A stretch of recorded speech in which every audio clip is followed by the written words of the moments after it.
Hello my lovelies and welcome back to Allotment of the Dead. So it's early January now. I think we're up to the 7th of January and I think it's about time now to start planting the rest of the chilies. So I'm going to start off with the Superhot chilies because I know they're going to take the longest to germinate and I know they're going to take the longest to grow. In terms of the growing season for chilies, the longer the better. So if you can start them early, great. If you can actually start them early, get them planted on, get some really nice sturdy plants by, I don't know, maybe the end of March, April time, hopefully when the last frosts are kind of sorted and out of the way. You can get them down then to the plot and get them planted either in the ground or pots, depending on what you want to be doing. Most of mine generally go in the ground. So this year I've got a few. Let me show you the list of Superhots. I'll turn you around, bear with. Okay, so here is my list. Let me just try and shed some light on the subject. So that's my list of Superhot chilies. So these are all Chinese varieties. Everything from kind of habanero, normal habanero chilies, which are around kind of 300 to 400,000 scovilles, up to the kind of crazy 7-pot varieties and the kind of the mustard mamas and those sort of things, which are over 1 million scovilles, and culminating in your Carolina Reaper, which I've got here at 2.2 million ish, and the hottest chili I grew last year, which will be grown again this year, the Dragon's Breath chili, which is about 2.6 million scovilles. I'm after the Warthog chili. If you can, any of you guys have got access to seeds of the Warthog chili, made by Matthew Arthur over in America. He's got a Facebook channel, and I know that if you send him a self-addressed envelope, he'll send you some seeds, as long as you don't use them commercially. At least commercially without actually making a donation. I think it's a donation to a charity if you were to use them commercially. Right, so that's my list. I'll show you kind of what that looks like. So there's about 74 varieties of Superhot chilies this year again. We'll have a look at some notable kind of inclusions this year. So we've got kind of Brainstrain. These are the 7-pot chilies. I'm using up some old seed as well. So 7-pot Lucy's and 7-pot Katie's, 7-pot Slimers. So all of those sort of things. We've got kind of Blood Ghost and Bleeding Jigsaw. So these ones are kind of over 1 million scovilles. A lot of these absolutely fantastic little packets from Red Dragon Seeds. Fantastic company to get your seeds from. Germination, I've never really had a problem with. So these are all the habanero varieties. Most of these are from Premier Seeds. Again, most of these are quite old as well, but generally they will grow. I mean, if you look at the seed bank they've got, a lot of them seeds are almost like century old that they're keeping for growing. We've got the black mamas. So these are all the mamas. So yellow mamas, mustard mamas, and red mama. I'm not sure I've got a red mama actually. Got yellows and reds, yellows and mustards and black. No reds. We've got the Thor's Thunderbolt, Thunderstorm, and Thor's Hammer. Thor's Hammer is a bit of a mild variety of chili, so I've left them in with this just so I can keep the Thor ones together. We've also got the Carolina Reaper. So this was a present off my daughter for, I think it was for my either birthday or Christmas one year. 55 seeds, and they've lasted probably, this is on probably 3rd season, and they will grow still. The other thing you'll get is things like this where there's new varieties like Deadpool here. We got the Mantis Claw Red, which I've never grown before. Again, that's something new.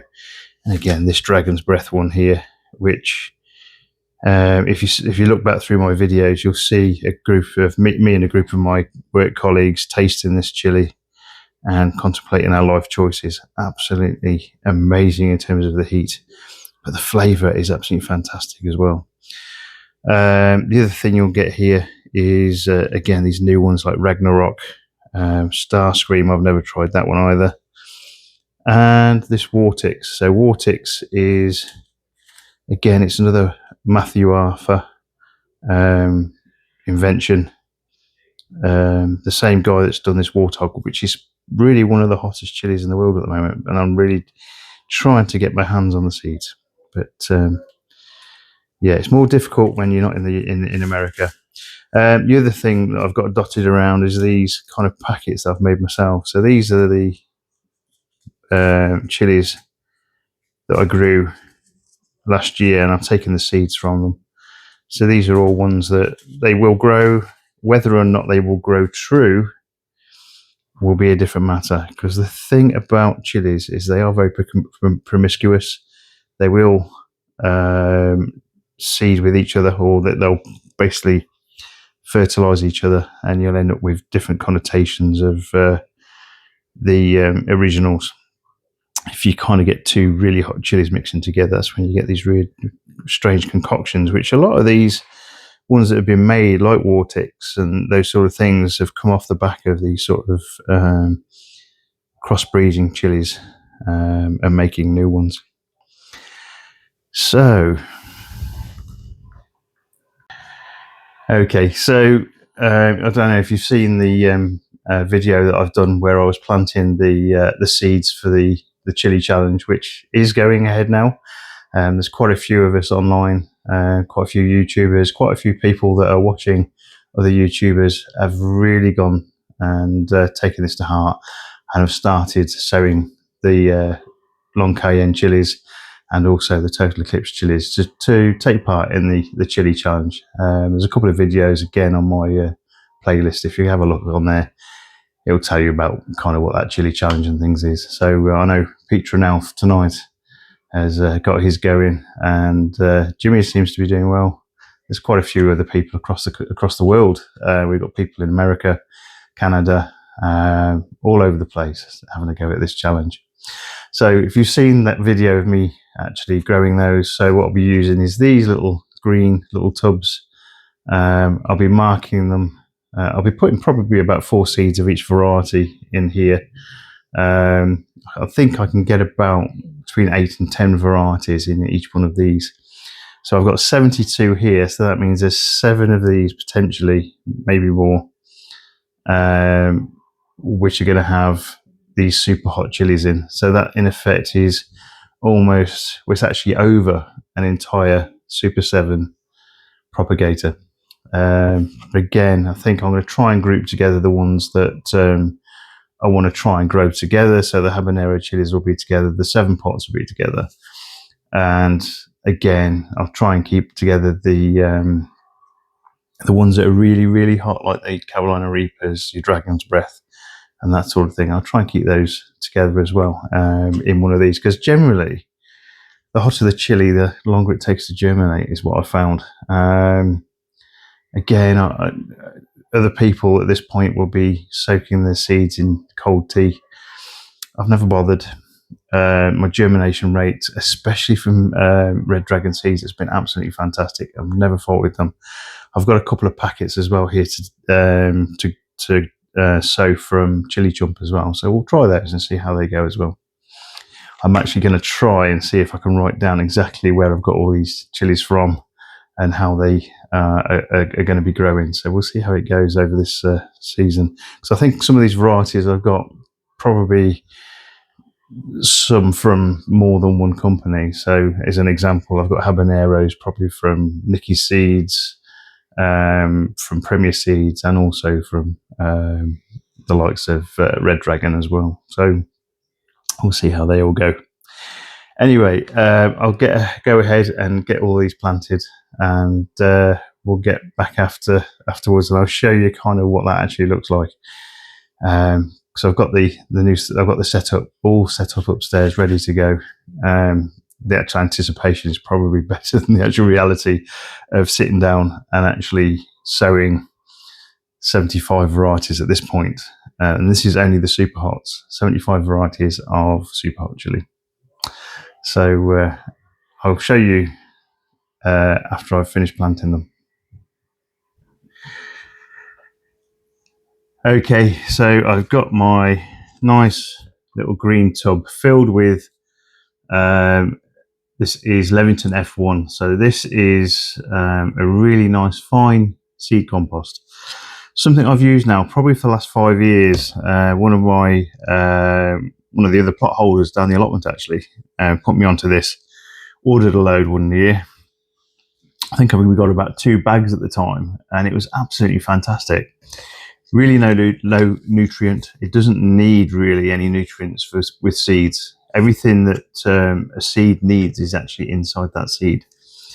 So we're only really wanting to get it off the ground. We want to get it kind of out into the open, getting into the light, so it can actually photosynthesize and make its own sugars and proteins and everything else it needs to actually grow.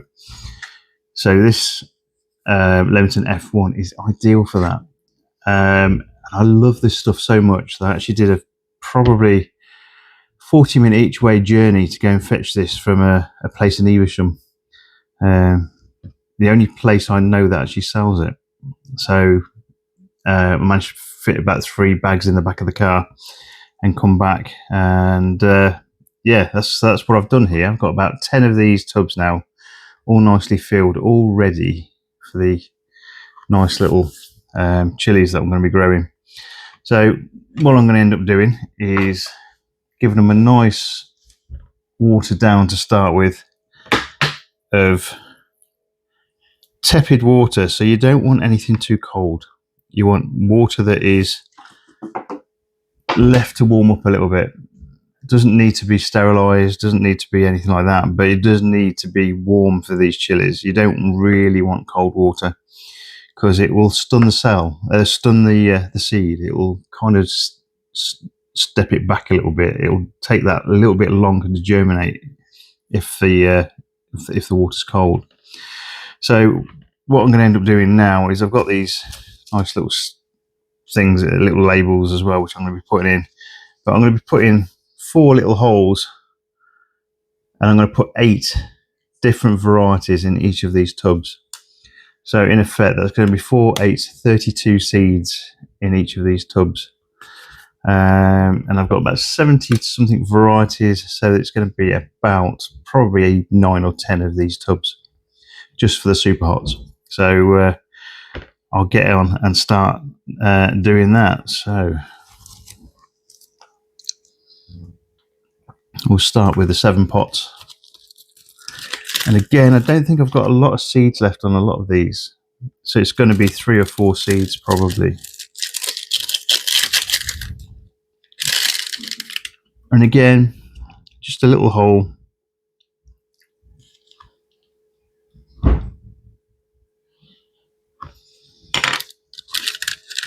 We're going to drop the seeds in, and these are pretty fiddly. Okay, there's one in the hole.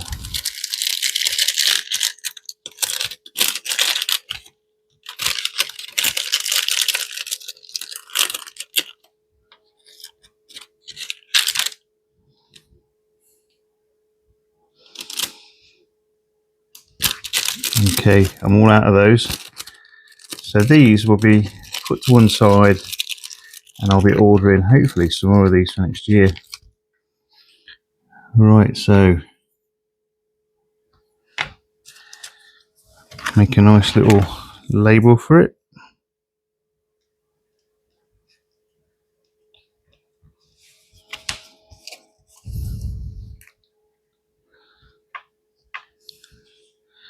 And then cover them over. I'm going to make a note actually of where that comes to on the soil. Right, that's the first one.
Okay, let's cover them over. And we'll stick the label in. So there's the first two in, and they're going to be another 6 varieties in there. So I'll get on and do this, and once I've planted or sowed all of this lot, I'll get back to you. Okay guys, I think I've just spent about 2 hours planting all of the Superhot chilies, and they're all in a nice little green trays now, and I need to get them up on the propagator upstairs. Let's show you kind of what they're looking like. Okay, so we've got about 8 varieties per tray, all nicely potted up, sewed up, ready to go. So these will be on the propagator upstairs, and we'll see. I think we'll see actually which were the first of these actually will be first to germinate. There's going to be between 2 and 4 seeds for each of these. I was running short on a couple of these varieties, but yeah, we should have another really good season, I think. Right. So chili season has officially started, at least for me. So Superhot's all in. Just got the mediums, the hots, the sweet peppers left to put in. So there's about 74 here. That must mean I've got about another 80 or so varieties of different chilies and sweet peppers to put in. So we'll be doing that over the next few days. Always start with the Superhots, because they do need that long season. They do need that little bit of extra time to get a nice decent plant, because they do grow a bit slow. They are always quite slow to set fruit in terms of actually give you the flowers and set fruit. So starting them this early is a really, really good idea, even though potentially room will be a premium, especially as unfortunately frosts do seem to kind of linger, at least in the Midlands here where I am. I guess if you're on the south coast or something like that, you're going to be a little bit better for those first frosts. Right, or final frost really, not first frost. Right, I'll leave that there. So I guess I say, the chili season has officially started for me. So all the best, guys. Take care. Bye bye.